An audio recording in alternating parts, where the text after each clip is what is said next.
Hello friends मु नीलू आपण देखुं Smita technical Odia YouTube channel. तो केवल मनुष्य नुहे कुकुर मध्य देश पर शहीद हो जाए। तो आज भिडियो आम एपर एक साहसी कुकुर विषय में कथा जे कि आम देश पर 6 जन जीवन बचाई निजे शहीद हो जाए। तो चलते भिडियो टी आम आरंभ करवा। भिडियो आरंभ करने पूर्व प्लीज आम चैनल को सब्सक्राइब कर दिंतु। कुकुर मध्य भारत मातार सेवा करने सेना सामिल होता है।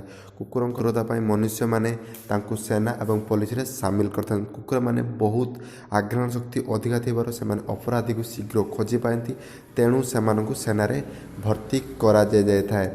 कुकुर जहाँ नाम अच्छी क्राकर।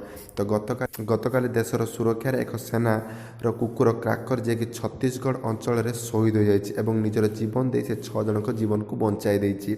रिपोर्ट मुताबक बाजीपुर जिलार एक नक्सल प्रभावित अंचल में सीआरपीएफ जवान मानकर गस्त रही सहित से क्राकर जाइतिला सही अंचल में नक्सल माने लैंड माइन बिछाई कमांडो भानु प्रकाश एक कुकुर को सांगर नहीं जाते।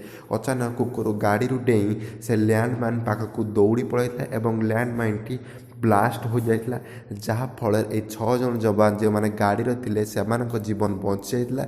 किंतु से भारत मातार वीर कुकुरटी देशपाई शहीद हो 6 जन जीवन बचाई आज सारा देश सलाम करुच्ची। तो फ्रेंड्स यह थिला साहसी कुकुर क्राकर कहानी जी कि आम 6 जन वीर जवान का जीवन बचाई देछि। तो फ्रेंड्स जदि वीडियो भल लगे वीडियो को लाइक शेयर कमेंट करने को भूलु ना एवं एवं आम चैनल को सब्सक्राइब कर दिंतु। तो ओके फ्रेंड्स बाय बाय।